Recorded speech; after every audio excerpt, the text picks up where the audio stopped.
तो first of all जब हम लेबर की बात करते हैं तो आई एम श्योर आप लोगों को याद होगा कि लेबर बेसिकली दो किस्म का होता है। एक होता है डायरेक्ट लेबर एंड सेकेंडली होता है इनडायरेक्ट लेबर। अक्सर डायरेक्ट लेबर क्या होता है, कैसे एक्सप्लेन करेंगे? सर जो प्रोडक्शन में वो जो यूज होते हैं। यूज होता है प्रोडक्शन में, okay. And then indirect labour क्या होगा अक्सर? जो डायरेक्टली प्रोडक्शन में नहीं होते।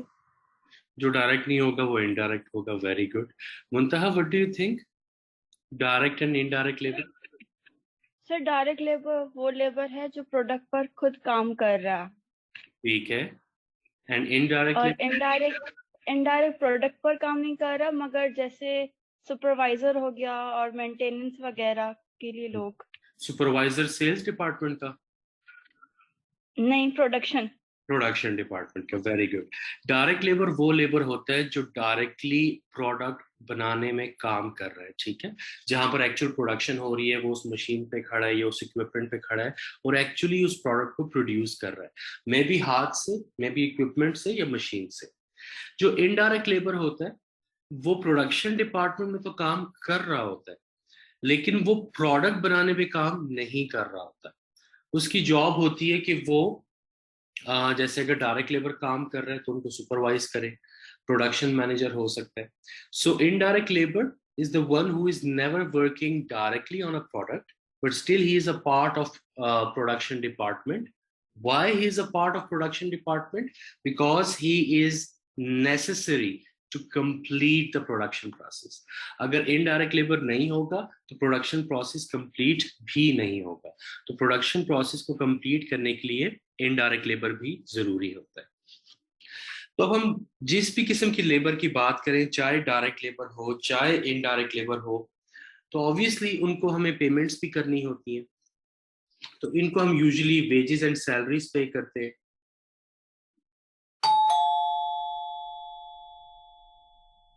अब वेजेस एंड सैलरीज जो हम लेबर को पे करते हैं तो उसमें बहुत सारे डिफरेंट किस्म के आइटम्स आते हैं। फर्स्ट ऑफ ऑल उसकी बेसिक पे होती है।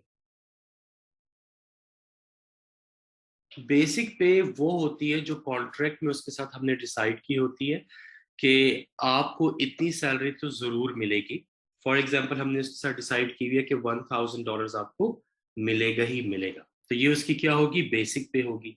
अब ये बेसिक पे वो अमाउंट नहीं है जो वो घर लेके जाएगा महीने के एंड पे या हफ्ते के एंड पे, क्योंकि इसमें थोड़ी सी एडिशंस भी होती हैं और कुछ डिफरेंट डिडक्शंस भी होती हैं। फर्दर एडिशंस क्या हो सकती हैं? एक लेबर को कॉम्पनसेट करने के हमारे पास बहुत सारे तरीके होते हैं। पहला तो बेसिक पे हो गया जो कॉन्ट्रैक्ट में मेंशन होता है। सेकंड, लेबर को हम ओवर टाइम भी पे करते हैं। अब ओवर टाइम बेसिकली किस तरीके से कैलकुलेट किया जाता है या ओवर टाइम होता है क्या, इसको थोड़ा सा मैं एक्सप्लेन कर देता हूँ। ओवर टाइम लेबर को तब पे किया जाता है जब वो कुछ एक्स्ट्रा ऑर्डिनरी काम करता है, जो अपनी नॉर्मल रूटीन से अगर कुछ ज्यादा काम कर रहा है तो उसको ओवर टाइम पे किया जाएगा। फॉर एग्जाम्पल, एक हमने लेबर हायर किया हुआ, उसको हम डेली वेजेस पे हमने उसको रखा हुआ है, डेली का हम उसको पे करते हैं। अब मंडे टू फ्राइडे उसने काम करना है तो उसको बेसिक पे मिलेगी। लेकिन फॉर एग्जाम्पल उसके वर्किंग आवर्स हैं 9 AM से 5 PM, और किसी दिन हमें उसकी जरूरत है 5 PM के बाद। हमने उसको रिक्वेस्ट किया कि 9 to 5 तो आपका नॉर्मल वर्किंग आवर्स है जिसके लिए हम आपको बेसिक पे तो पे करते ही हैं, लेकिन आपने किसी एक स्पेसिफिक दिन 3 hours एक्स्ट्रा काम करना है 5 बजे के बाद, आप 8 बजे तक काम करें। तो 3 hours जो ये एक्स्ट्रा काम कर रहा है तो ऑब्वियसली इसके लिए हमें उसको कॉम्पनसेट भी करना पड़ेगा। अब कॉम्पनसेट वो क्यों मानेगा, 9 to 5 से ज्यादा काम करने के लिए क्यों मानेगा? क्योंकि फॉर एग्जाम्पल अगर हम उसको बेसिक पे कर रहे हैं $10 पर आवर, तो ओवर टाइम के लिए हमें कुछ एक्स्ट्रा, जितने घंटे वो काम करेगा कुछ एक्स्ट्रा हमें पे करना पड़ेगा। अब यूजुअली ये बेसिक रेट पे नहीं किया जाता क्योंकि हमने उसको कॉम्पनसेट भी करना है। तो हम क्या करते हैं कि ओवर टाइम की जब हमने पेमेंट करनी होती है तो बेसिक पे तो उसको हम देते ही हैं जो हर आवर के हिसाब से उसको दे रहे हैं, प्लस उसको कुछ हम प्रीमियम भी पे करते हैं आवरली रेट पे। तो उस प्रीमियम के चक्कर पे वो 5 बजे के बाद भी एक्स्ट्रा रुक के काम कर लेता है। या फॉर एग्जाम्पल कोई क्रिसमस है, कोई ईद हॉलीडे है, या कोई ऐसा दिन है जिसमें बाकी सारा स्टाफ छुट्टी पे है लेकिन हमें उसकी जरूरत है तो हमने उसको बुलाया है काम करने के लिए। तो ऑब्वियसली ईद पे अगर मैं उसे कहूँ कि आप ईद पे भी 9 AM to 5 PM काम करें और आपको हम यही $10 बेसिक पे देंगे, तो कहेगा आप मुझे ना दें कोई मसला नहीं है, मैं लेकिन मैं छुट्टी करना चाहूंगा। तो इसीलिए उनको मोटिवेट करने के लिए बेसिक पे तो जितना आवरली होता है वो पे किया जाता है, प्लस ओवर एंड अबव उनको प्रीमियम भी दिया जाता है। तो ओवर टाइम पेमेंट जो उसकी बनेगी उसके दो कंपोनेंट्स होंगे, एक उसकी बेसिक पे होगी एंड सेकंड उसकी प्रीमियम पेमेंट होगी। अब ये प्रीमियम्स कैसे कैलकुलेट किए जाते हैं ओवर टाइम के, इसके बहुत सारे तरीके हो सकते हैं। फॉर एग्जाम्पल एक तरीका हो सकता है टाइम एंड हाफ।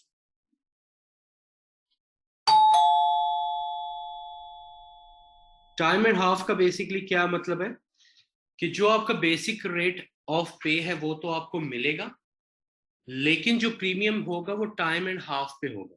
जैसे फॉर एग्जाम्पल इस एग्जाम्पल में इस एम्प्लॉय की बेसिक रेट ऑफ पे है $10 पर आवर। तो सुबह 9 बजे से जब शाम 5 बजे तक वो काम करेगा तो आवरली रेट उसको मिलेगा $10 का। लेकिन जब वो ओवर टाइम आवर्स काम करेगा तो हमने उसको प्रीमियम भी देना है। तो प्रीमियम कैसे हम कैलकुलेट करेंगे, पहले तो बेसिक रेट उसको हम देंगे विच इज $10 पर आवर, और हमने एग्री किया उसके साथ टाइम एंड हाफ पे। टाइम एंड हाफ का मतलब ये कि जो बेसिक रेट का आपका आवरली रेट है बेसिक, उसका हाफ हम आपको पे करेंगे। फॉर एग्जाम्पल $10 का बेसिक रेट ऑफ पे है तो $5 को हम एक्स्ट्रा प्रीमियम पे करेंगे टाइम एंड हाफ में, तो उसके आवरली ओवर टाइम पेमेंट बन जाएगा $15। तो ओवर टाइम में उसका बेसिक रेट ऑफ पे भी होता है प्लस उसकी प्रीमियम भी होता है। तो नॉर्मली 9 to 5 काम करके उसको मिल रहा है $10 पर आवर, लेकिन जब वो 3 घंटे एक्स्ट्रा ओवर टाइम करेगा तो उसको हम देंगे $15 per hour on the basis of time and half. फिर इसी तरह अक्सर हम टाइम एंड क्वार्टर भी कैलकुलेट कर सकते हैं। ये टर्म वो एग्जाम में यूज करते हैं इसलिए मैं आपको एक्सप्लेन कर रहा हूँ। टाइम एंड क्वार्टर का क्या मतलब होगा कि जितना बेसिक रेट ऑफ पे है उसका क्वार्टर या 1/4 हम आपको पे करेंगे। तो अगर उसका बेसिक रेट ऑफ पे है $10 तो इसका 1/4 कितना हो जाएगा 2.5, तो ये उसका प्रीमियम हो जाएगा $2.5। तो आवरली उसको कितना पे होगा ओवर टाइम के लिए, 15 की जगह $10 बेसिक प्लस उसका प्रीमियम कैसे कैलकुलेट करेंगे 10 + 2.5, तो $12.5 उसको हम ओवर टाइम पेमेंट करेंगे। सो $12.5। फिर जो ओवर टाइम आवर्स 3 घंटे 4 घंटे उसने कैलकुलेट किया है, so based on time and quarter उसको आवरली $12.5 पे पे किया जाएगा। तो हर ऑर्गेनाइजेशन की डिफरेंट पॉलिसीज हो सकती हैं ओवर टाइम को लेके। कुछ बेसिक रेट पे ही पे करते हैं जैसे जो कि थोड़ा अनयूजुअल है, कुछ जो हैं वो टाइम एंड हाफ पे करते हैं, कुछ टाइम एंड क्वार्टर पे करते हैं, कुछ डबल भी पे करते हैं। So it depend from organisation to organisation. तो वेजेस एंड सैलरीज की हम बात कर रहे हैं तो पहले बेसिक पे उसका होगा, फिर उसके साथ हम उसके ओवर टाइम को ऐड करेंगे, और उसके साथ फर्दर हम अक्सर उसको अदर इंसेंटिव्स भी देते हैं। अब और क्या इंसेंटिव्स हो सकते हैं लेबर के, एक तो ओवर टाइम हो गया इंसेंटिव, दूसरा लेबर को हम बोनसेस भी पे करते हैं कि अगर फॉर एग्जांपल आपने महीने के 1000 यूनिट्स बनाने, लेकिन किसी महीने में अगर आपने 1000 से ज्यादा यूनिट्स बनाए तो हम आपको ये बोनस देंगे, हम आपको साइकिल गिफ्ट करेंगे, हम आपको $100 एक्स्ट्रा पे करेंगे। तो इस तरह के डिफरेंट बोनसेस हम उनको पे कर सकते हैं। हम उनको डिफरेंट किस्म के अलाउंसेस दे सकते हैं। अलाउंसेस कैसे दे सकते हैं, फॉर एग्जाम्पल फूड अलाउंसेस हम उनको दे सकते हैं, एकोमोडेशन अलाउंसेस हम उनको दे सकते हैं। फर्दर मोर हम उनको ट्रैवल अलाउंसेस दे सकते हैं। पाकिस्तान की कंपनीज में बहुत कॉमन है कि जो उनके अच्छे एम्प्लॉयज होते हैं या फेवरेट एम्प्लॉयज होते हैं उनको वो हज एंड उम्रा गिफ्ट कर देते हैं फॉर एग्जाम्पल। साल के एंड पे, क्योंकि उनकी परफॉर्मेंस अच्छी होती है तो उनकी हम परफॉर्मेंस अप्रेजल करते हैं, और उस अप्रेजल के बाद हम उनको इस तरह के ट्रैवल पैकेजेस दे देते हैं, उम्रा पैकेज या हज पैकेज एंड सो ऑन। तो ये क्या है, ये भी उसकी सैलरी का हिस्सा बनेगा, लेकिन ये सारे अदर इंसेंटिव्स है। तो फॉर एग्जाम्पल एक लेबर है, तो उसकी बेसिक पे थी $1000, पूरे महीने का उसका ओवर टाइम हो गया फॉर एग्जाम्पल 200, फिर हम उसको देंगे इंसेंटिव्स $300 के, तो उसकी टोटल सैलरी बन जाएगी 1500। इस 1500 को हम कहते हैं ग्रॉस पे। बेसिक पे जो कॉन्ट्रैक्ट पे होती है और ओवर टाइम प्लस इंसेंटिव्स उनको भी हम ऐड करते हैं, तो उसके पास आ जाती है gross pay. Clear with this thing so far? ठीक सर, कमीशन Yeah. में ग्रॉस पे से पहले नहीं आ सकती कमीशन? कमीशन भी बिल्कुल आ सकते हैं, कमीशन भी इसी तरह आएगा जैसे बोनस आ रहा है।